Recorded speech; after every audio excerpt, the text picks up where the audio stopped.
저는 올해 70대인 박순자입니다. 70이 넘어 허리가 구부정해진 제 모습을 볼 때마다 평생을 농사일로 등 굽혀 살아온 세월이 떠오릅니다. 하지만 그런 힘든 시간도 우리 혁진이가 도시에서 멋지게 자리 잡는 모습을 보면 모두 보상받는 느낌이 들었죠. 결혼 정년기가 된 아들을 위해 돈을 모으기 시작한 건 그가 20살 때부터였어요. 혁진아, 엄마 통장 좀 볼래? 엄마, 이게 다 뭐예요? 5억이나. 이게 네 결혼 자금이야. 엄마가 평생 모은 돈이지. 아들의 눈이 커지는 모습을 보며 마음이 뿌듯했습니다. 서울에서 대학 다니며 취직한 혁진이는 제 자랑이자 삶의 이유였어요. 그 아이를 위해서라면 어떤 희생도 아깝지 않았죠. 엄마, 그 돈으로 농사 편하게 지으시지 그러세요? 기계라도 사시고. 농사는 네 아버지 때부터 해온 방식이면 충분해. 네가 좋은 집에서 살면서 가정 꾸리는 게 엄마 소원이야. 저는 강원도 산골짜기에서 평생 농사 지으며 도시 생활은 꿈도 못 꿨어요. 하지만 아들만큼은 달랐습니다. 안정적인 회사를 다니는 혁진이를 위해 좋은 신부감이 나타났을 때 바로 결정했죠. 어머니, 정말 감사합니다. 저희가 잘 모시겠습니다. 어머니, 걱정 마세요. 딸처럼 모실게요. 예비 며느리 수진이는 첫 만남부터 마음에 쏙 들었어요. 공손하고 예의 바른 모습이 보기 좋았습니다. 그날 저녁 혁진이에게 말했죠. 내가 평생 모은 돈으로 너희 아파트 사줄게. 그 대신 엄마도 같이 살자. 어떠니? 엄마, 진짜요? 저희가 모실게요. 걱정 마세요. 아들의 기쁜 표정을 보며 제 선택이 옳았다고 생각했습니다. 평생 모은 돈 5억으로 강남 인근 아파트를 계약하던 날, 저는 제 인생에서 가장 행복한 순간을 맞이했어요. 혁진이와 수진이가 행복하게 사는 모습을 지켜볼 수 있다는 생각에 가슴이 벅차올랐죠. 혁진이의 결혼식은 생각보다 빨리 다가왔어요. 꽃 장식이 가득한 예식장에서 아들이 턱시도를 입고 있는 모습을 보니 제 마음이 벅차올랐습니다. 신부 수진이는 하얀 웨딩드레스를 입고 정말 천사 같았죠. 어머니, 오늘 정말 예쁘세요. 아이고, 내가 뭐가 예쁘겠어. 오늘의 주인공은 니네들이지. 아닙니다. 어머님이 없으셨다면 저희가 이렇게 좋은 출발을 할 수 없었을 거예요. 식이 끝난 후 피로 현장에서 수진이가 슬쩍 제게 다가와 손을 잡았습니다. 그 따뜻한 손길에 마음이 놓였어요. 저는 그 순간 가족이 한 명 더 생겼다는 행복감에 젖었죠. 수진아, 너희들만의 공간도 필요하고 나도 혼자 있는 시간이 필요할 테니 작은 방만 내 공간으로 쓸게. 어머님, 그러지 마세요. 큰 방 쓰셔야죠. 아니야, 나는 작은 방이 편해. 시골에서도 늘 작은 방에서 지냈으니까. 수진이는 눈물을 글썽이며 제 팔을 꼭 붙잡았어요. 마치 오랜 친구처럼 느껴졌습니다. 이런 며느리를 얻게 되어 정말 복이 많다고 생각했죠. 어머니, 저희가 잘 모시겠습니다. 걱정 마세요. 그래, 믿는다. 우리 셋이 행복하게 지내자. 혁진이가 다가와 우리 둘을 안았습니다. 제 인생에서 가장 따뜻한 순간 중 하나였어요. 아파트 열쇠를 아들 내외에게 건네며 가슴속으로 기도했죠. 엄마, 평생 농사 짓느라 고생 많으셨죠? 이제는 편히 쉬세요. 아들, 엄마는 네가 잘 되는 모습만 봐도 다 보상받은 기분이야. 결혼식이 끝나고 새 아파트로 짐을 옮기는 날, 저는 작은 트럭에 제 인생의 모든 것을 싣고 서울로 향했어요. 시골집을 떠나는 건 서글펐지만 아들과 며느리와 함께할 새 삶에 대한 기대가 더 컸습니다. 고향을 떠나며 마지막으로 텃밭을 바라보는데 묘하게 불안한 예감이 들었죠. 하지만 그런 생각은 금방 떨쳐버렸어요. 새 출발을 앞둔 설렘으로 마음을 가득 채웠습니다. 새 아파트에서의 첫 몇 개월은 꿈같이 행복했어요. 아침이면 수진이가 준비한 밥상에 셋이 둘러앉아 하루를 시작했습니다. 저는 예전처럼 일찍 일어나는 습관이 남아 있었죠. 어머님, 벌써 일어나셨어요? 제가 아침 준비할게요. 괜찮아, 수진아. 나도 할 일이 있어야 심심하지 않지. 아니에요. 어머님은 평생 고생하셨으니 이제 좀 쉬세요. 저 정도는 해야죠. 그래, 고마워. 우리 며느리가 제일 착하네. 혁진이는 매일 아침 출근 전 저를 꼭 안아주며 인사했습니다. 그 따뜻한 포옹이 하루를 시작하는 힘이 되었어요. 시골과 달리 할 일이 많지 않았지만 아파트 단지 주변의 작은 텃밭을 분양받아 가꾸며 소소한 재미를 찾았죠. 엄마, 텃밭에서 키운 상추 정말 맛있어요. 그러게. 마트에서 사는 것보다 확실히 신선하고 맛있네. 어머님 손맛이죠. 농사 50년 하셨으니 다르잖아요. 아이고, 별거 있나. 흙이 좋아서 그렇지. 저녁이면 제가 텃밭에서 가져온 채소로 찌개를 끓여 정성껏 차렸습니다. 수진아, 니는 회사 일 힘들 텐데 집안일까지 하려면 너무 버거울 거야. 집안일은 내가 할게. 아니에요. 어머님이 계셔서 정말 든든해요. 요리도 배우고 싶고. 맞아, 엄마. 수진이 요리 실력이 눈에 띄게 좋아졌어요. 엄마 비법 좀 전수해 주세요. 그래, 내가 아는 건 다 알려줄게. 우리 집에서 대대로 내려오는 김치 담그는 법도. 주말이면 셋이 함께 근처 공원을 산책하거나 영화를 보러 갔습니다. 혁진이는 종종 우리 가족이 최고야 라며 저와 수진이의 어깨를 동시에 안았어요. 그런 순간들이 제 인생에서 가장 행복한 시간이었죠. 엄마, 우리 집에서 이렇게 행복하게 살자. 그래, 내가 바라는 건 그것뿐이야. 어머님, 저희가 효도할게요. 걱정 마세요. 고마워. 너희들이 잘 지내는 모습만 봐도 난 행복해. 아들 내외와 함께하는 저녁 식사 시간이 하루 중 가장 기다려지는 순간이 되었습니다. 서로의 일과를 나누고 웃음꽃을 피우던 그 시간이 영원할 것만 같았어요. 하지만 세상에 영원한 건 없다는 걸 그때는 미처 몰랐습니다. 함께 살기 시작한 지 6개월쯤 지났을 때 수진이의 태도가 미묘하게 변하기 시작했어요.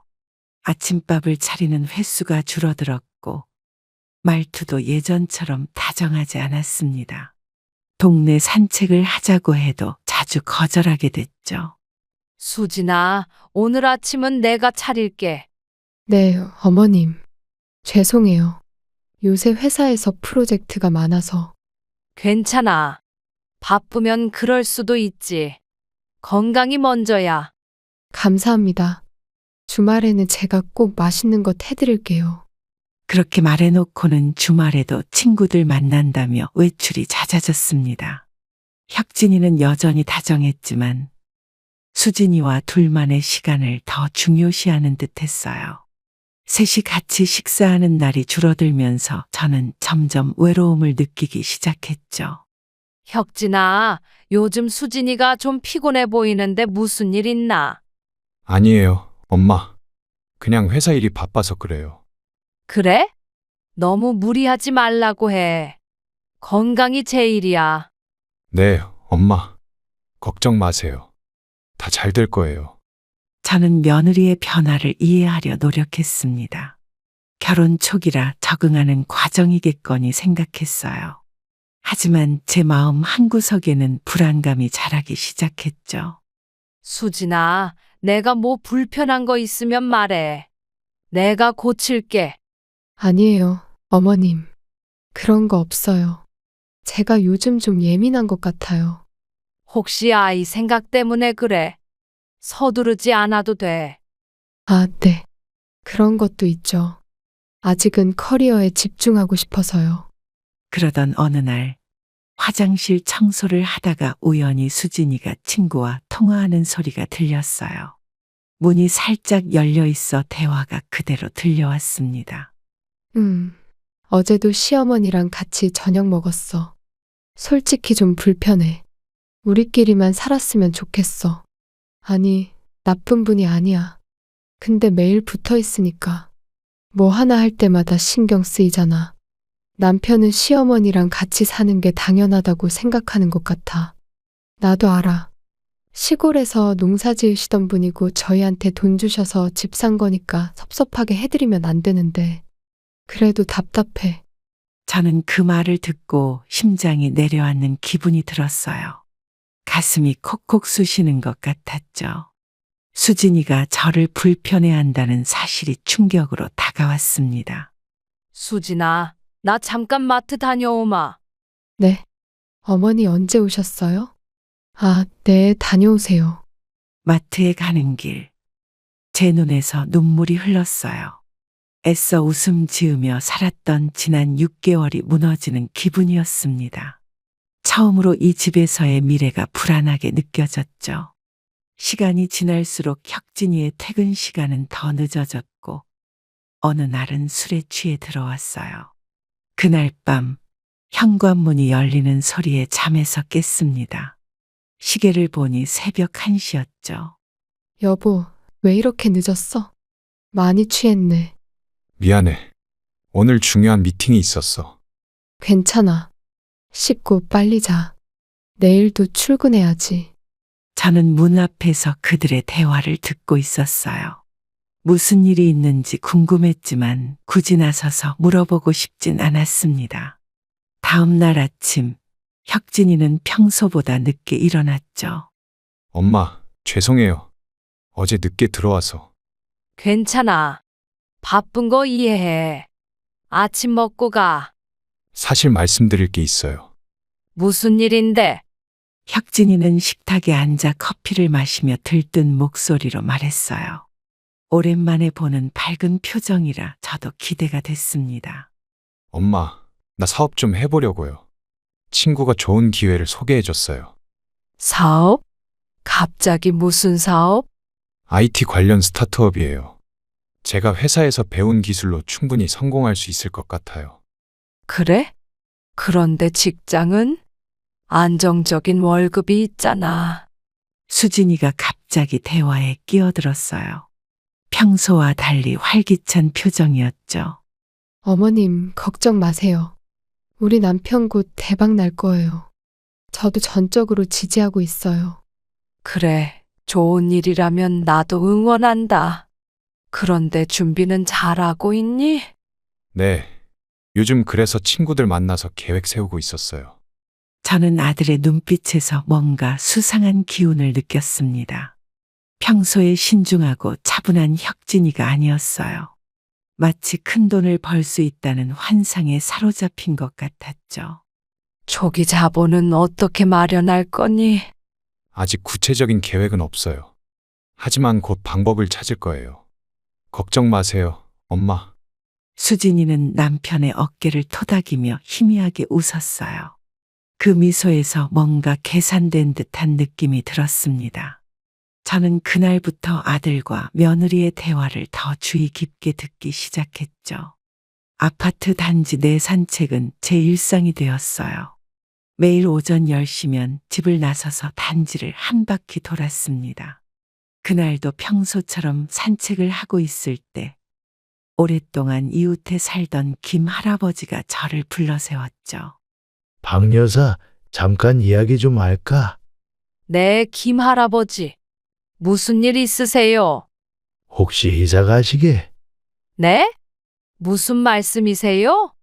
저희 이사 계획 없는데요.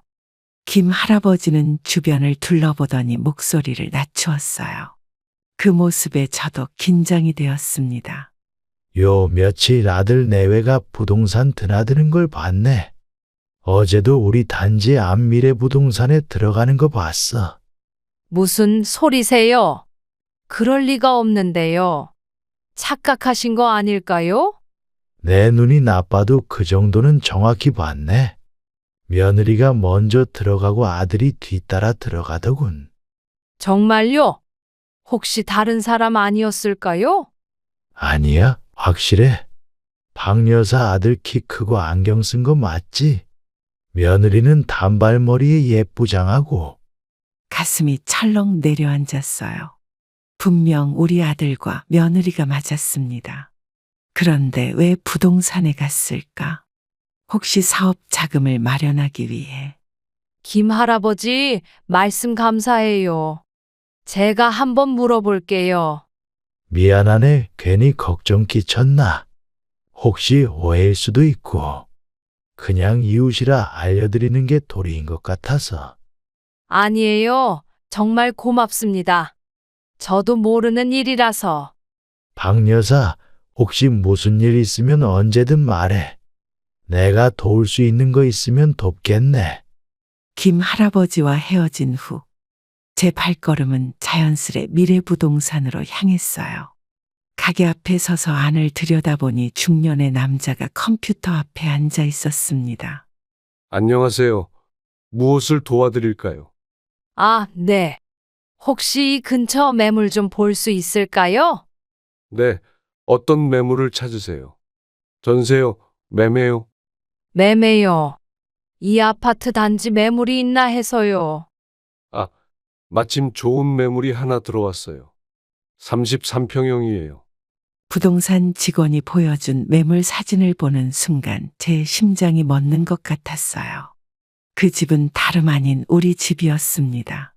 사진 속에는 제가 직접 고른 커튼과 소파까지 그대로 찍혀 있었죠. 이 집 언제 내놓은 건가요? 사흘 전이요. 급매물이라 관심 많으실 거예요. 벌써 몇 분이 보러 오셨어요. 저는 아무 말도 못한 채 부동산을 빠져나왔습니다. 머릿속이 하얘지면서 다리에 힘이 풀렸어요. 집으로 돌아가는 길, 제 마음은 폭풍우 치는 바다처럼 요동쳤습니다. 집으로 돌아오는 길에 쓰레기 분리수거장에 들렀어요. 음식물 쓰레기를 버리려고 뚜껑을 열다가 우연히 구겨진 전단지 하나가 눈에 들어왔습니다. 평소라면 지나쳤겠지만 그 종이에 적힌 숫자가 익숙해 보였죠. 이게 뭐지? 혼잣말을 중얼거리며 주워든 전단지를 펼쳐보았어요. 그 순간 제 손이 떨리기 시작했습니다. 전단지에는 우리 아파트 정확한 동과 호수가 적혀 있었죠. 103동 1502호, 33평 남양, 7억 금매. 제 머릿속이 하얘졌어요. 분명 제가 평생 모은 돈으로 산 우리 집이었습니다. 주소도, 평수도, 층수도 모두 일치했죠. 이게 무슨 일이지? 설마 전단지를 주머니에 넣고 집으로 뛰어갔어요. 현관문을 열자 수진이가 부엌에서 뭔가를 하고 있었습니다. 어머님, 벌써 돌아오셨어요? 산책은 어땠어요? 좋았어. 근데 수진아, 혁진이 언제 들어와? 오늘은 좀 늦을 것 같아요. 중요한 미팅 있다고 하더라고요. 저는 방으로 들어가 문을 닫았습니다. 손에 쥔 전단지를 다시 확인했어요. 매물 가격은 6억 5천만 원. 제가 5억을 주고 산 집인데 1억 5천만 원이나 올려서 내놓은 겁니다. 왜 이러는 거지? 어떻게 한마디 상의도 없이. 그날 밤 혁진이가 들어올 때까지 기다렸다가 묻고 싶었지만 차마 용기가 나지 않았습니다. 다음 날 아침 혁진이가 출근 준비를 하는 동안 그의 핸드폰을 몰래 확인했어요. 메시지함에는 부동산 김 실장과 주고받은 문자가 가득했죠. 매수자분 오늘 오후에 집 보러 오신다고 합니다. 집에 누가 없는 시간대로 약속 잡겠습니다. 네, 어머니가 모르게 해주세요. 아직 말씀 안 드렸거든요. 계약금 1,000만 원 준비되면 연락 주세요. 빠른 진행 가능합니다. 핸드폰을 내려놓는 제 손이 덜덜 떨렸어요. 제 아들이, 제 며느리가 저도 모르게 집을 팔려고 한다는 사실이 믿기지 않았습니다. 엄마, 저 출근할게요. 혁진아, 잠깐만. 네? 무슨 일 있으세요? 말하려다 목이 메었어요. 지금 다투면 일이 더 커질 것 같았습니다. 좀 더 증거를 모으고 정확히 알아봐야 할 것 같았죠. 아니, 오늘도 늦지 마.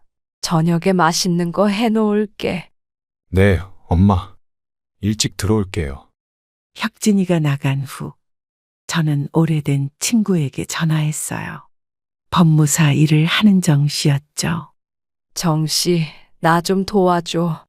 아파트 매매 관련해서 물어볼 게 있어. 의심이 들기 시작한 저는 수진이의 행동을 주시하기 시작했어요. 수진이가 출근한 후 집안을 둘러보았습니다. 그녀의 서랍, 가방, 핸드폰까지. 미안한 마음이 들었지만 진실을 알아야 했죠. 어디 보자. 뭔가 증거가 있을 거야. 수진이의 화장대 서랍을 열었어요. 립스틱과 화장품 사이에서 부동산 명함 한 장이 나왔습니다. 뒷면에는 날짜와 시간이 적혀 있었죠. 내일 오후 3시, 매수자 방문. 가슴이 덜컹했어요. 내일이면 누군가가 우리 집을 보러 온다는 뜻이었습니다. 계속 찾아보니 수진이의 다이어리가 나왔죠. 계약금 1천만 원, 중개수수료 650만 원, 잔금. 숫자들이 빼곡히 적혀 있었어요. 그리고 마지막 페이지에는 붉은 펜으로 크게 적혀 있었습니다. 사업자금 5억. 저는 다이어리를 제자리에 두고 거실로 나왔어요. 그때 현관문 열리는 소리가 들렸습니다. 어머님, 집에 계세요? 점심 사왔어요. 어머, 수진아. 오늘은 왜 이렇게 일찍 왔니? 중요한 서류를 놓고 와서요. 어머님은 뭐 하고 계셨어요? 아니, 그냥 집안 정리 좀 하고 있었어. 수진이는 방으로 들어가 무언가를 찾더니 다시 나왔어요. 표정이 약간 긴장된 것 같았습니다. 어머님, 혹시 제 서랍 열어보셨어요? 아니, 그럴 일 있겠니? 왜 그런 걸 물어봐? 아, 아니에요. 그냥 제가 뭘 어디 뒀는지 가물가물해서요. 수진이가 나간 후 저는 그녀의 핸드폰을 확인하기로 마음먹었어요. 다행히 외출하면서 충전기에 꽂아둔 채 놓고 갔죠. 비밀번호는 혁진이 생일이었나? 화면이 열렸습니다. 문자 내역을 확인하니 부동산과 주고받은 메시지가 가득했어요. 계약금 1,000만 원 받았습니다. 잔금 지급은 한 달 안에 완료하셔야 합니다. 네, 감사합니다. 어머니는 모르시니 방문 시 조심해 주세요. 이번 주 중으로 새 매수자 방문 예정입니다. 미리 연락드리겠습니다. 핸드폰을 내려놓는 제 손이 떨렸어요. 이미 계약금까지 받은 상황이었습니다. 그들이 저에게 한마디도 없이 이런 큰일을 진행했다는 사실이 믿기지 않았죠. 도대체 어떻게 된 거지? 마음을 진정시키고 혁진이가 돌아오기를 기다렸어요. 하지만 그날도 혁진이는 늦게 들어왔고 피곤하다며 바로 잠들었습니다. 수진이도 모르는 척했죠. 저는 다음 날이 오기만을 기다렸어요. 모든 사실을 확인하고 마주할 시간이 필요했습니다. 이제는 확실히 해야 했어요. 밤 늦게까지 잠을 이루지 못하다가 거실에서 희미한 소리가 들렸습니다. 시계를 보니 새벽 1시였죠. 방문을 살짝 열고 귀를 기울였어요. 여보, 어머님한테 언제 말할 거야? 계약금도 받았는데. 좀 더 기다려. 적당한 타이밍에 말할게. 무슨 타이밍? 이미 계약금까지 받았잖아. 매수자도 서두르고 있어. 알아. 근데 엄마가 충격받으실까봐. 그래도 곧 말씀드릴게. 수진이의 목소리가 평소보다 높아졌어요. 화가 난 듯했죠. 당신 엄마가 이해 못하실 거라고 생각해? 사업자금 마련하려면 빨리 진행해야지. 어차피 더 좋은 집으로 모셔드릴 거잖아. 그건 그렇지만 당신 사업이 성공하면 어머님도 더 좋은 곳에서 사실 수 있어. 잠깐의 불편함은 참으셔야지. 알았어. 이번 주말에 말씀드릴게. 그때까지만 기다려줘. 저는 심장이 빠르게 뛰는 것을 느꼈어요. 그들의 대화를 더 듣고 싶었지만 갑자기 발소리가 가까워졌습니다. 누가 있나? 혁진이의 목소리에 저는 재빨리 침대로 돌아가 이불을 덮었어요. 문틈으로 혁진이가 거실을 살피는 모습이 보였죠. 잠시 후 그가 다시 안방으로 들어갔습니다. 아무도 없어. 착각했나 봐. 여보, 부동산에서 내일 또 전화 온대. 어떡할 거야? 내일 만나자고 해. 점심시간에 회사 앞으로 오라고 할게. 알았어. 근데 계약서는 어머님 모르게 어디에 보관할까? 내 회사 사물함에 넣어둘게. 걱정 마. 대화 내용이 또렷하게 들렸어요. 사업 자금을 마련하기 위해 집을 팔려는 거였습니다. 그것도 저도 모르게 말이죠. 제 마음속에 분노가 차올랐지만 동시에 깊은 상처도 느껴졌어요. 어떻게 이럴 수가. 혼잣말이 새어나왔지만 다행히 그들은 듣지 못한 것 같았습니다. 다음 날 아침, 저는 평소와 같이 행동하기로 했어요.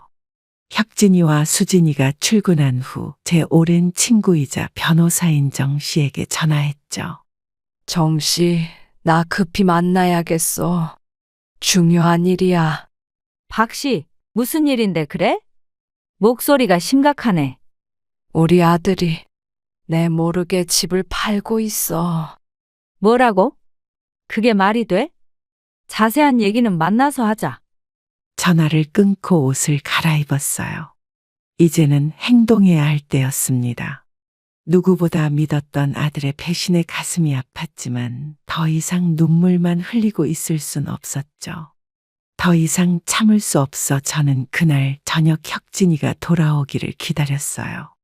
이미 모든 증거를 확보했고 오랜 친구 정 변호사와도 상담을 마친 상태였죠. 현관문이 열리는 소리에 거실 소파에서 일어났습니다. 혁진아, 이리 와서 앉아보렴. 엄마, 아직 안 주무셨어요? 이렇게 늦게까지. 니랑 할 얘기가 있어서 기다렸어. 혁진이는 긴장한 눈빛으로 저를 바라봤어요. 수진이도 현관에서 신발을 벗으며 불안한 표정을 지었습니다. 무슨 일 있으세요, 어머님? 수진아, 니도 같이 앉자. 셋이서 얘기해야 할 것 같아. 거실 테이블 위에는 제가 찾아낸 부동산 전단지와 계약서 사본을 올려놓았어요. 혁진이의 얼굴이 창백해졌죠. 이게 뭐냐? 내가 너희를 위해 평생 모은 돈으로 산 집인데 한마디 상의도 없이 팔아버리려고? 엄마, 이거 어떡해. 어떻게 알았냐고? 동네 어르신이 알려주셨어. 부동산에도 가보고 네 핸드폰도 봤다. 혁진이는 당황한 눈빛으로 수진이를 쳐다봤어요. 수진이는 아무 말도 하지 못한 채 고개를 숙였죠. 말해봐, 혁진아. 왜 이런 짓을 한 거야? 엄마, 사실은 제가 사업을 시작하려고요. 좋은 기회가 생겼는데 초기 자본이 필요해서. 그래서 내 집을 팔아? 내가 네 평생 직장 포기하고 위험한 사업하라고 이 집을 산 줄 알아?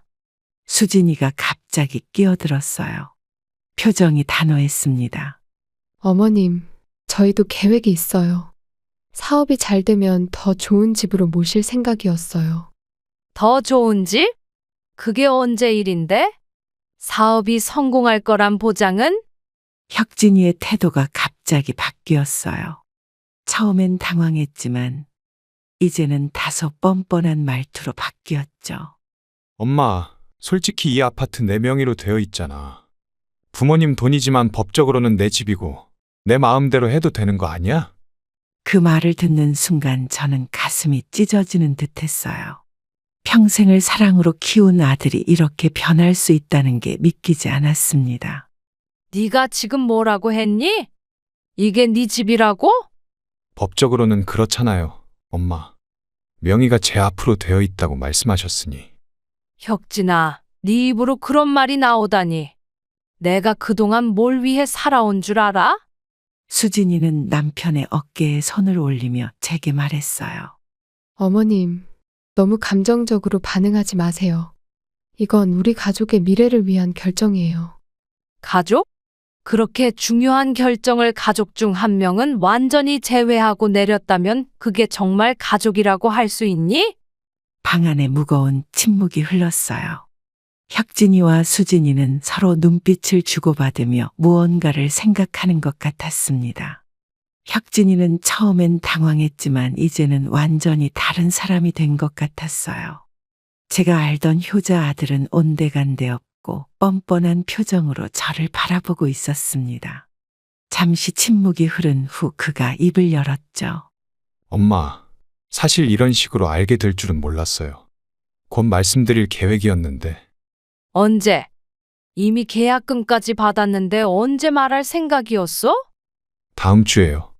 사업 계획을 좀 더 구체화한 다음에 설명드리려고 했어요. 저는 고개를 저었어요. 아들의 말 한마디 한마디가 변명으로만 들렸죠. 그래서 네 사업이 뭔데? 그렇게 큰 돈을 들여서 시작해야 하는 사업이? 저번에도 말씀드렸잖아요. IT 회사예요. 제 대학 동기가 기술력은 있는데 자본이 없어서 저한테 제안했어요. 그 친구 믿을 만한 사람이야? 당연하죠. 이미 작은 규모로 시작해서 성과도 있어요. 투자만 되면 금방 크게 성장할 거예요. 수진이가 갑자기 끼어들었어요. 그녀의 눈빛은 냉정했습니다. 어머님, 사실 이건 우리 부부가 오랫동안 꿈꿔온 일이에요. 월급쟁이로 살다가는 절대 큰 돈 못 모아요. 그래서 내가 평생 모은 돈으로 산 집을 팔아서라도 사업을 해야 한다. 솔직히 말하면, 네. 기회가 왔을 때 잡아야 해요. 나중에 어머님도 더 좋은 환경에서 모실 수 있을 거예요. 혁진이는 점점 더 자신감 있는 태도로 변했어요. 마치 자기 행동이 정당하다고 믿는 것 같았죠. 엄마, 이 집은 법적으로 내 명이잖아요. 엄마 돈으로 샀지만 결국 내 집이고, 솔직히 내가 어떻게 하든 문제될 게 없어요. 뭐라고? 네가 지금 무슨 말을 하는 거니? 현실적으로 말씀드리는 거예요. 명의가 제 앞으로 되어 있으니까 제가 판단할 수 있는 거죠. 저는 심장이 멎는 것 같았어요. 평생을 바쳐 키운 아들이 저에게 이런 말을 할 줄은 상상도 못했습니다. 그래, 법적으로는 네 집이지. 근데 그 집이 어떻게 생겼는지 아니? 내가 평생 농사 지으며 든 구버번 돈으로 산 거야. 알아요, 엄마. 그래서 제가 성공하면 더 잘해드릴 거라고요. 혁진아, 사업 실패하면 어떡할 건데? 그땐 우리가 다 어디서 살아? 실패 안 해요. 이번엔 확실해요. 수진이가 다시 말을 이었어요. 이제 그녀의 본색이 완전히 드러난 것 같았습니다. 어머님, 너무 부정적으로만 생각하지 마세요. 이건 우리 가족 모두를 위한 결정이에요. 그럼 왜 나한테는 말도 안 했어? 가족이라면서? 솔직히, 어머님이 반대하실 걸 알아서요. 어르신들은 항상 안정만 찾잖아요. 그 말을 들으니 분노가 치밀어 올랐어요.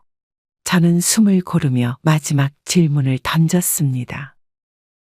밤새 잠을 이루지 못한 저는 다음날 아침 일찍 집을 나섰어요. 아들 내외와 더 이야기해봤자 소용없다는 생각이 들었죠. 오랜 친구이자 변호사인 양 변호사 사무실로 향했습니다. 그는 제가 급하게 연락했는데도 시간을 내줬어요. 박 여사님, 오랜만입니다. 양 변호사님, 큰일 났어요. 우리 아들이 내 모르게 집을 팔려고 해요. 아파트 말씀이신가요? 3년 전에 사신 그 집? 맞아요. 계약금까지 받았더라고요. 어떻게 해야 할지 모르겠어요. 양 변호사는 제 사연을 차분히 듣더니 서류함에서 파일 하나를 꺼냈어요. 그 모습에 저도 모르게 긴장했습니다. 박 여사님, 걱정 마세요.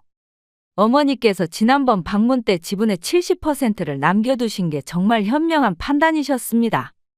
네? 무슨 말씀이세요? 기억 안 나세요? 3년 전 아파트 구매할 때 제가 조언 드렸잖아요. 완전히 명의를 넘기지 마시고 지분의 일부만 주시라고요. 순간 머릿속에 번개가 친 듯 기억이 떠올랐어요. 양 변호사의 조언에 따라 아들에게는 명의를 다 넘긴 것처럼 서류만 보여주고 실제로는 지분 70%를 제 이름으로 남겨두었던 거죠. 아, 맞다. 그랬었네요. 깜빡했어요. 그럼 이 집은 법적으로는 제 거인가요? 70%는 확실히 어머님 소유입니다. 아들 내외가 독단적으로 매매할 수 없어요. 등기부등본 한번 보시겠어요?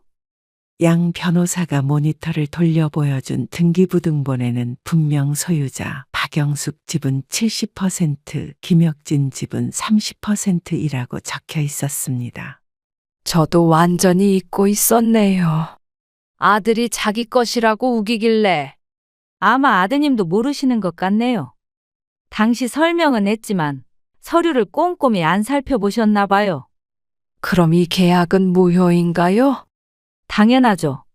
소유자의 동의 없이 이루어진 계약이니까요. 내용 증명을 준비해 드릴게요. 저는 눈물이 핑 돌았어요. 아무리 혼란스러운 상황에도 아들을 위해 미리 준비해 두길 정말 잘했다는 생각이 들었죠. 양 변호사님, 정말 감사합니다. 이제 어떻게 해야 할까요? 일단 등기부등본 사본을 가지고 가세요. 아드님께 보여드리고 매수자와 연락해 계약이 불가능함을 알려야 합니다. 제가 법적 대응 준비를 도와드릴게요. 사무실을 나서는 제 발걸음이 한결 가벼워졌어요. 마치 무거운 짐을 내려놓은 듯한 기분이었습니다. 이제 아들에게 진실을 알려줄 시간이었죠. 변호사 사무실에서 나오는 길에 문득 3년 전 기억이 선명하게 떠올랐어요. 아파트를 구입하던 날, 양 변호사가 저에게 조언했던 말이 생각났죠. 당시 혁진이와 수진이는 서류 작업 중 잠시 나가 있었습니다. 그때 당시 변호사가 말했었습니다. 박 여사님, 한 가지 제안이 있습니다. 네, 말씀해 보세요. 아드님께 아파트를 모두 증여하시는 건 위험할 수 있어요. 혹시 모를 상황에 대비해 지분의 일부를 남겨두시는 게 어떨까요? 어떤 상황이요? 혁진이가 뭐 잘못할 것 같나요? 그런 건 아닙니다. 하지만 요즘 젊은 부부들 사이에서 벌어지는 일들을 보면 혹시 모를 불안한 경제적 문제가 생겼을 때 어머님의 권리를 보호할 필요가 있어요. 처음엔 망설였지만 그의 진지한 조언에 결국 동의했던 기억이 났어요.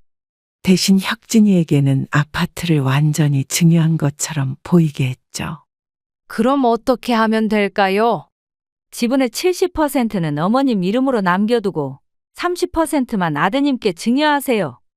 아드님께는 나중에 말씀하셔도 되고 필요하다면 증여계약서만 보여드리면 됩니다. 아들을 속이는 것 같아 마음이 불편하네요. 속이는 게 아니라 보호하는 겁니다. 아드님이 정말 효자라면 문제될 일이 없을 테고 혹시라도 문제가 생기면 어머님을 지킬 수 있는 방패가 되어줄 거예요. 그날 저는 양 변호사의 조언대로 계약서를 작성했어요. 혁진이에게는 증여계약서만 보여주고 실제 등기부등본의 내용은 자세히 설명하지 않았죠. 아마도 그는 꼼꼼히 확인하지 않았던 것 같습니다. 양 변호사님, 그때 조언해 주셔서 정말 감사합니다. 다행이네요. 안 그랬으면 지금쯤 큰 곤란을 겪으셨을 테니까요. 근데 왜 저는 그 사실을 잊고 있었을까요? 나이가 들어 기억력이 떨어진 걸까요? 아니요. 아마도 아드님을 너무 믿으셔서 그런 대비책이 필요할 거라고 생각지 않으셨나 봐요. 그래서 무의식적으로 잊으신 게 아닐까요? 양 변호사의 말에 고개를 끄덕였어요. 정말 그랬던 것 같았습니다. 아들이 저를 배신할 거라고는 상상도 못했으니까요. 집으로 돌아가는 길, 저는 등기부등본을 꼭 쥐고 마음의 준비를 했어요. 아들에게 이 사실을 알려줄 순간이 다가오고 있었습니다. 변호사의 조언에 따라 저는 내용 증명을 준비했어요. 아들 내외에게 법적으로 대응할 준비를 갖추는 것이 필요했습니다. 양 변호사는 꼼꼼하게 내용 증명 문서를 작성해 주었죠. 박 여사님, 이 내용 증명에는 불법 매매 시도에 대한 법적 책임을 묻겠다는 내용이 담겨 있어요. 그렇게까지 해야 할까요? 그래도 내 아들인데. 어머님, 이건 보험 같은 거예요. 아드님이 스스로 잘못을 인정하고 계약을 철회하면 좋겠지만 그렇지 않을 경우를 대비해야 합니다. 혹시 매수자가 법적 대응을 하면 어떻게 되나요? 그건 걱정 마세요. 등기부등본상 어머님이 주 소유자이니 매수자는 아드님에게 손해배상을 청구할 수는 있어도 어머님께는 책임을 물을 수 없어요. 내용 증명에 서명하면서 제 손이 떨렸어요. 아들과 이렇게까지 대립하게 될 줄은 상상도 못했죠. 하지만 이제 더 이상 물러설 수 없었습니다. 이걸 언제 보내는 게 좋을까요? 일단 아드님께 직접 말씀하신 후에 보내시는 게 좋겠어요. 대화로 해결되면 가장 좋으니까요. 네, 그렇게 할게요. 오늘 저녁에 얘기해 볼게요. 혹시 상황이 더 악화되면 바로 연락 주세요. 법원에 가처분 신청도 가능합니다. 변호사 사무실을 나와 집으로 향하는 동안 마음이 무거웠어요. 평생 농사일 하면서 법정 다툼이라는 건 상상도 못했는데 이제 내 아들과 법적으로 대립하게 될지도 모른다니 가슴이 아팠죠. 어머니, 어디 계셨어요? 저희가 걱정했잖아요. 수진아, 혁진이는 어디 있니? 아직 회사요. 곧 올 거예요. 어디 가셨다 오세요? 알 필요 없어. 혁진이 올 때까지 기다릴게. 수진이는 의아한 표정으로 저를 바라봤어요. 평소와 다른 제 태도에 당황한 듯했죠. 저는 거실 소파에 앉아 등기부등본과 내용증명을 가방에서 꺼내 테이블 위에 올려놓았습니다. 어머님, 무슨 서류예요? 곧 알게 될 거야. 혁진이 오면 같이 얘기하자. 수진이는 화장실로 들어가 누군가에게 전화를 거는 소리가 들렸어요. 아마도 혁진이에게 상황을 알리는 것 같았습니다. 약 30분 후 현관문 열리는 소리가 들렸죠.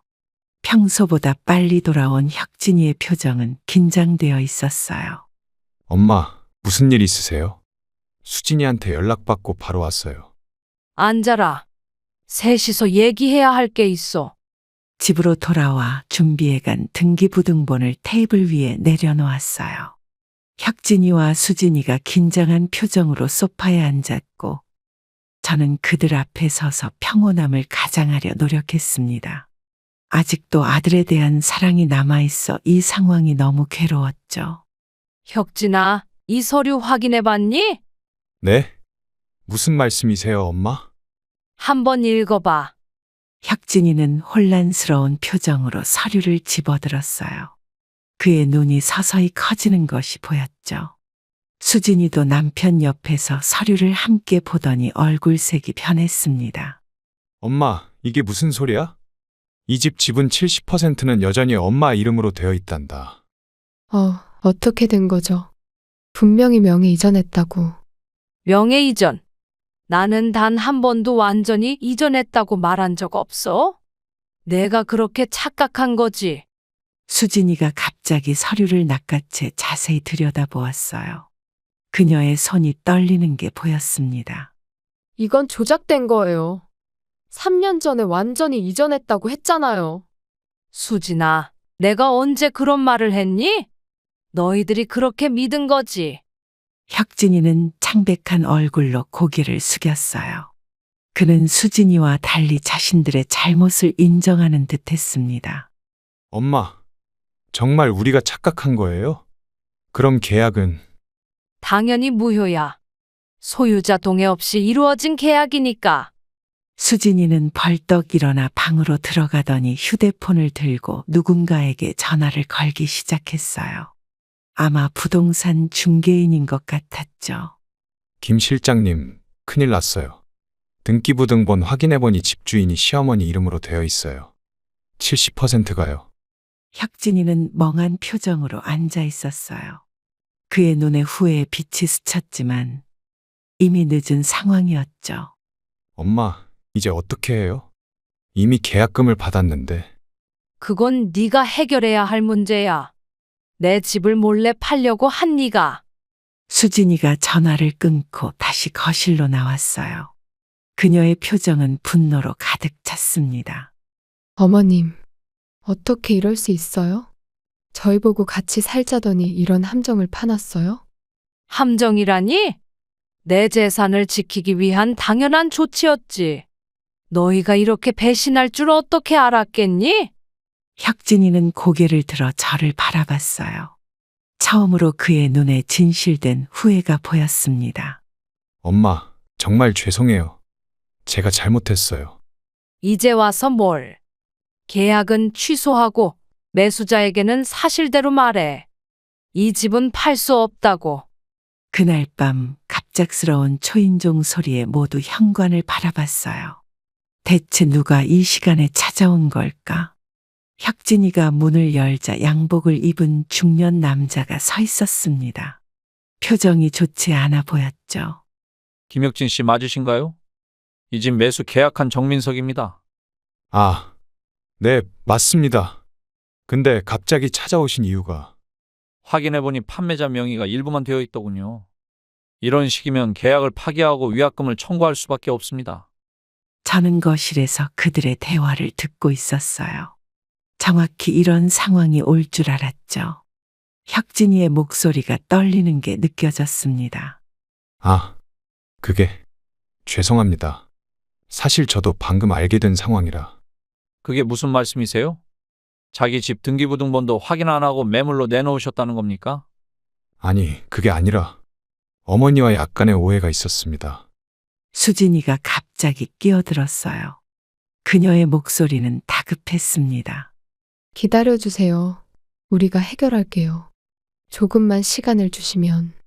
이미 다른 집도 알아보고 있었는데 이쪽으로 결정한 거예요. 계약금도 냈고 이사 계획도 다 세웠는데 이게 말이 됩니까? 이젠 더 이상 숨어 있을 수 없다는 생각이 들어 거실로 나갔어요. 매수인은 저를 보자 잠시 당황한 듯 했습니다. 안녕하세요. 저는 이 집의 실제 소유자 박영숙입니다. 어머니, 제가 설명할게요. 아니, 내가 직접 말하는 게 좋겠다. 정 선생님, 죄송합니다만 이 집은 제 아들이 무단으로 매물로 내놓은 겁니다. 저는 동의한 적 없어요. 정 씨의 얼굴이 불그락푸르락 변했어요. 그는 혁진이를 향해 분노한 눈빛을 보냈습니다. 이게 사기죠. 계약금 1,000만 원 당장 돌려받겠습니다.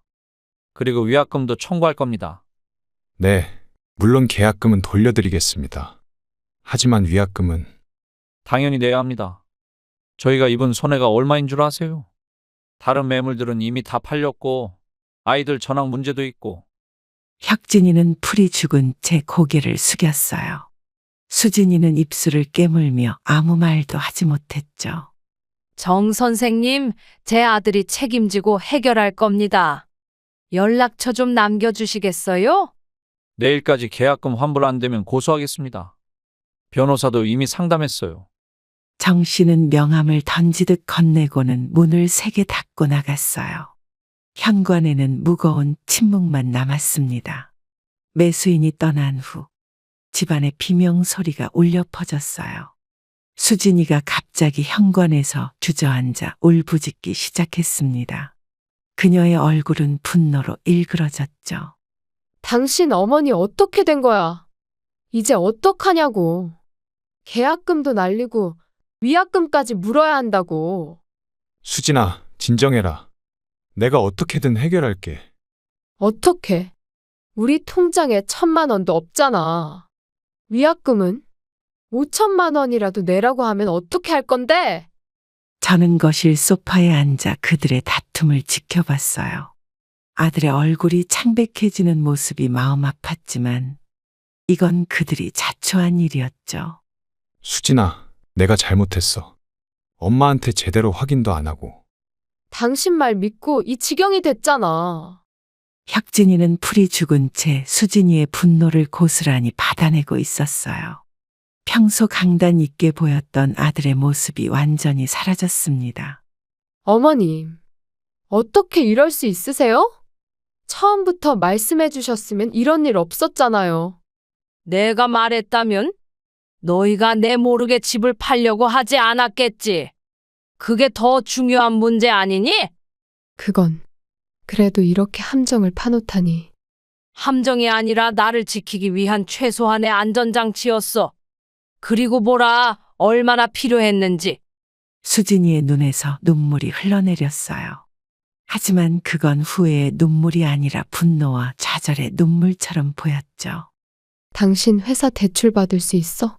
아니면 친구한테 빌릴 수 있어? 회사는 안 될 것 같아. 사표 쓰기 직전이었으니까. 뭐? 사표를 썼다고? 미쳤어. 아직 안 썼어. 사업 시작하면 쓰려고 했지. 수진이는 머리를 감싸 쥐었어요. 그녀의 어깨가 떨리는 게 보였습니다. 이제 끝이야. 다 끝났어. 계약금, 위약금. 어떻게 감당해? 어머님 도와주실 수 없나요? 제발요. 저는 고개를 저었어요. 이번만큼은 단호하게 대처하기로 했습니다. 안 돼, 수진아. 너희가 저지른 일이니 너희가 해결해. 내가 평생 모은 돈으로 산 집을 너희가 몰래 팔려고 했는데 내가 왜 도와줘야 하니? 그럼 저희 어떻게 살아요? 당장 5천만 원을 어디서 구해요? 그건 너희가 생각할 문제야. 내일까지 계약금부터 해결하지 않으면 더 큰일 날 거야. 혁진이는 망연자실한 표정으로 방으로 들어갔어요. 수진이는 한참을 더 울더니 결국 현관 앞에서 일어나 화장실로 향했습니다. 저는 창밖을 바라보며 깊은 한숨을 내쉬었어요. 다음 날 아침, 혁진이가 제 방문을 조용히 두드렸어요.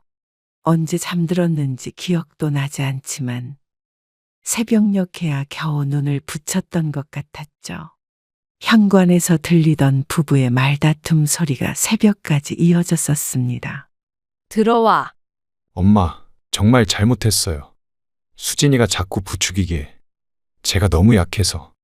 또 남 탓이니? 수진이 탓하지 말고 네 잘못부터 인정해. 혁진이는 침대 옆에 무릎을 꿇고 앉았어요. 그의 눈은 붉게 충혈되어 있었고 수염도 제대로 깎지 않아 지저분해 보였습니다. 다 제 잘못이에요. 가족이라면 상의했어야 했는데 그러지 않았어요. 사업에 대한 욕심이 너무 컸던 것 같아요. 네 진심을 알 수 없구나. 진짜 반성하는 거야? 아니면 돈이 필요해서 그러는 거야? 엄마, 물론 계약금 문제가 있지만 정말 죄송해요. 제가 어떻게 그런 생각을 할 수 있었는지. 저는 아들의 얼굴을 가만히 바라봤어요. 어릴 적 순수했던 그 아이의 모습은 어디로 갔을까요? 지금 제 앞에 있는 사람은 마치 다른 사람 같았죠. 혁진아, 엄마가 평생 너를 위해 살아온 건 알지? 등 굽어가며 농사 지은 이유가 다 네가 잘 되길 바라서였어. 알아요, 엄마. 정말 제정신이 아니었던 것 같아요. 네 잘못을 남에게 돌리는 모습이 우리 혁진이가 아니구나. 혁진이의 눈에서 눈물이 흘러내렸어요. 그는 손등으로 급하게 닦아내며 고개를 들었습니다. 엄마, 이제 어떻게 하면 좋을까요? 계약금 1,000만 원을 당장 구해야 하는데. 구해보도록 해. 네가 성인이잖아. 엄마, 제발 한 번만 도와주세요. 앞으로 정말 잘할게요. 아니, 이번만큼은 안 돼. 네가 책임져야 해. 그래야 진짜 어른이 되는 거야. 혁진이는 흐느끼며 자리에서 일어났어요. 문 쪽으로 걸어가던 그가 문득 멈춰 섰습니다. 엄마, 수진이가 이 일이 해결 안 되면 이혼하겠대요. 그래? 어쩔 수 없지. 그게 네 인생이니까. 정말 도와주실 생각 없으세요? 없다. 내 마음 이제 완전히 떠났어. 아들이 방을 나간 후 저는 창밖을 바라봤어요. 아침 햇살이 밝게 빛나고 있었죠. 마음은 무거웠지만 이번 결정이 옳다고 생각했습니다. 때로는 사랑하는 사람도 놓아줄 줄 알아야 한다는 걸 이제야 깨달은 것 같았어요. 저녁 무렵 집안의 비명소리가 울려 퍼졌어요. 식사 준비를 하던 저는 깜짝 놀라 나이프를 떨어뜨렸습니다. 안방에서 들려오는 수진이의 목소리였죠. 나 이혼할 거야. 당신 같은 무능한 남편이랑은 더 이상 못 살아. 수진아, 제발 진정해. 우리 대화로 해결하자. 대화. 벌써 1,000만 원 날렸고 위약금으로 5천만 원까지 물어내야 한다는데 무슨 대화야. 저는 조용히 거실로 나와 상황을 지켜봤어요. 수진이는 캐리어에 자신의 옷가지를 마구 집어넣고 있었고, 혁진이는 그녀의 손을 잡으려 했지만 계속 뿌리쳐졌죠. 당신이 뭐가 그렇게 대단해서 사업한다고 회사까지 그만두려고 했어? 안정적인 월급도 포기하고. 내가 잘못했어. 제발 한 번만 더 기회를 줘라. 기회. 이미 당신한테 너무 많은 기회를 줬어. 결혼 때부터 시어머니와 같이 사는 것도 받아들였잖아. 혁진이의 눈에 눈물이 고였어요. 그가 수진이의 발 앞에 무릎을 꿇었지만 그녀는 차갑게 외면했습니다. 일어나. 그런 거 안 통해. 나 친정에 가서 변호사 만날 거야. 수진아, 제발. 어머님, 어디 계세요? 다 보고 계시죠? 당신 아들 보세요. 이렇게 무능해서 어떻게 살아요? 저는 천천히 그들에게 다가갔어요. 마음은 아팠지만 더 이상 감정에 휘둘리지 않기로 했죠. 수진아, 가고 싶으면 가렴. 억지로 붙잡을 수는 없지. 어머님, 이게 다 어머님 때문이에요. 처음부터 솔직하게 말씀하셨으면. 내가? 너희가 내 몰래 집을 팔려고 한 건 괜찮고? 수진이는 입술을 깨물었어요. 그녀의 눈에는 분노와 원망이 가득했지만 더 이상 할 말이 없어 보였습니다. 혁진아, 수진이 보내드려라. 이제 와서 붙잡아봤자 소용없어. 엄마, 난 어떡해요? 수진이 없이는 못 살아요. 그건 네가 할 일이지. 엄마가 어떻게 해줄 수 없어. 수진이는 마지막으로 혁진이를 노려보며 말했어요. 위약금은 당신이 알아서 해결해. 나한테 연락하지 마. 변호사를 통해서만 얘기할 거야. 수진아, 우리 5년이잖아. 5년? 그동안 당신 뒷바라지 하느라 내 커리어는 다 포기했어. 이제 와서 이런 배신을 당하다니. 수진이는 캐리어를 끌고 현관으로 향했어요. 혁진이가 마지막으로 그녀의 팔을 잡았지만 그녀는 세게 뿌리쳤습니다. 이거나. 다시는 연락하지 마. 이혼 서류는 변호사가 보낼 거야. 현관문이 쾅하고 닫히자 집안에는 무거운 침묵이 내려앉았어요. 혁진이는 그 자리에 주저앉아 흐느끼기 시작했죠. 그 모습이 안쓰러웠지만 저는 더 이상 도와줄 수 없었습니다. 혁진아, 엄마, 어떡해요? 다 잃었어요.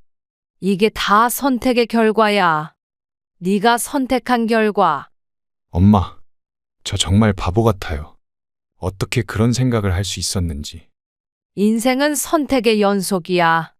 좋은 선택을 하면 좋은 결과가 오고 나쁜 선택을 하면 나쁜 결과가 와. 이번에 네가 잘못된 선택을 한 거지. 혁진이는 몇 분 동안 더 울다가 천천히 자리에서 일어났어요. 그의 눈은 부어 있었고 어깨는 축 처져 있었습니다. 엄마도 도와주실 생각 없으세요? 없다.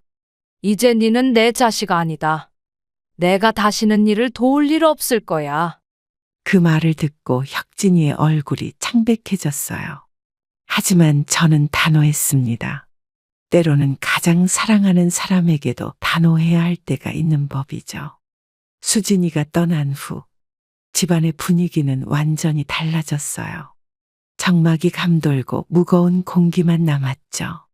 혁진이는 며칠 동안 회사에 출근하지 않고 방에만 틀어박혀 지냈습니다. 아침에 일어나 그의 방문을 두드려봐도 대답이 없었어요. 혁진아, 밥 먹어야지. 나왔다가 들어가도록 해. 먹을 생각 없어요. 그래도 뭐라도 먹어야 몸이 버티지. 네 건강 챙겨. 엄마, 내가 어떻게 이런 짓을 했는지 모르겠어요. 정말 미쳤었나 봐요. 문틈으로 그의 목소리가 들렸어요.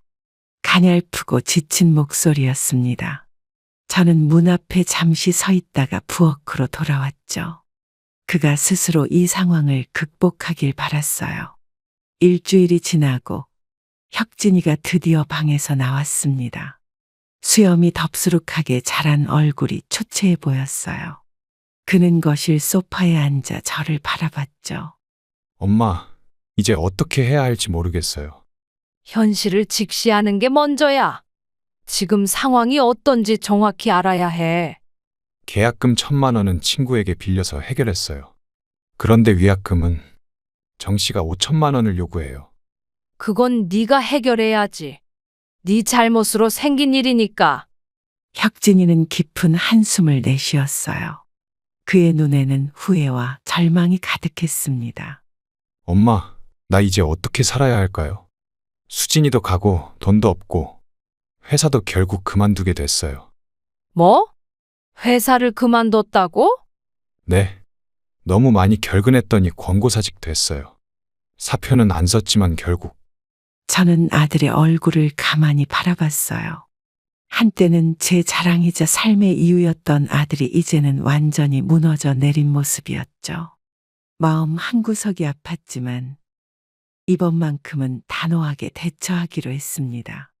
혁진아, 엄마가 평생 너를 위해 산 것 같지만 이제는 엄마 자신을 위해 살아야겠다. 이제 너는 네 길을 가거라. 엄마, 무슨 말씀이세요? 내 말 못 알아들었어? 이제 우리 각자의 길을 가자는 거야. 내 집에서 나가줬으면 해. 혁진이의 눈에 눈물이 고였어요. 그는 떨리는 목소리로 말했습니다. 그럼 저는 어디로 가야 해요? 갈 곳이 없어요. 그건 내가 해결할 문제야. 어른이면 자기 문제는 스스로 해결해야지. 엄마, 제발 한 번만 더 기회를 주세요. 정말 다시는 이런 일 없을 거예요. 미안하다, 혁진아. 이번엔 안 돼. 너무 큰 상처를 받았어. 엄마한테 하루 이틀도 아니고 평생을 바쳐본 돈으로 산 집을 그것도 엄마 모르게 팔아치우려 했잖아. 혁진이는 한동안 말없이 울기만 했어요. 그의 어깨가 들썩이는 모습이 안쓰러웠지만 이번만큼은 양보할 수 없었습니다.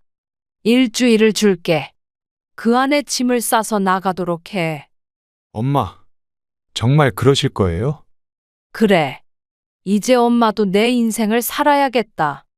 너를 위해 평생을 바쳤는데 그 대가가 이런 배신이었다니. 배신이 아니었어요. 그냥 실수였어요. 제가 잘못 생각했어요. 실수? 이런 큰일을 실수라고? 혁진아, 내 판단이 그렇게 흐려서야 어떻게 사업을 한다고 했니? 혁진이는 더 이상 말을 잇지 못했어요. 그는 천천히 자리에서 일어나 제 방으로 돌아갔습니다. 문을 닫는 소리가 들리고 이내 흐느끼는 소리가 들려왔죠. 밤이 깊어져도 저는 잠을 이루지 못했어요. 아들을 내보내는 건 제 인생에서 가장 어려운 결정 중 하나였지만 이제는 그렇게 해야 한다는 걸 알았습니다. 가끔은 사랑하는 사람을 놓아주는 것이 진정한 사랑일 수도 있다는 생각이 들었어요. 한 달이 지난 어느 아침, 혁진이는 짐을 모두 빼고 원룸으로 이사했어요. 마지막으로 현관에 서서 저를 바라보는 그의 눈에는 후회와 슬픔이 가득했습니다. 저는 담담한 표정을 유지하려 노력했지만 가슴 한구석이 저릿했죠. 그래도 가끔은 연락해도 될까요? 시간이 좀 필요해. 지금은 모든 게 너무 아프다. 문이 닫히고 혁진이의 발소리가 멀어졌어요. 빈 아파트에 홀로 남겨진 저는 이상하게도 무거운 짐을 내려놓은 듯한 홀가분함을 느꼈습니다. 그동안 얼마나 많은 스트레스를 받았던 걸까요? 저는 몇 년 동안 소홀했던 제 방을 정리하기 시작했어요. 오래된 옷장에서 젊은 시절 사진들을 발견했죠. 남편과 함께 찍은 사진, 어린 혁진이를 안고 있는 제 모습. 눈물이 나려는 걸 꾹 참았습니다. 이제 나를 위한 시간이야. 다음 날 아파트 단지 게시판에서 텃밭 가꾸기 모임 공고를 봤어요. 망설임 없이 신청서를 작성했죠.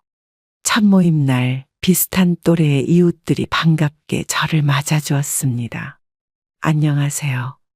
저는 백삼동에 사는 박영숙입니다. 아, 박 여사님. 저는 백오동의 김순자예요. 텃밭 처음 해보세요? 아니요. 제가 원래 시골에서 농사를 지었거든요. 도시에 와서는 잠시 쉬었다가 다시 시작하려고요. 모임에서 만난 이웃들과 함께하는 시간이 즐거웠어요. 특히 김 할아버지와는 자주 이야기를 나누게 되었죠. 그는 제게 관심을 보였지만 저는 아직 마음의 준비가 되지 않았습니다. 박 여사, 요즘 얼굴이 편안해 보이네요. 네, 이제야 진짜 내 삶을 살고 있거든요. 그동안 아드님 때문에 고생 많으셨죠? 네. 하지만 이제는 그런 얘기 안 했으면 해요.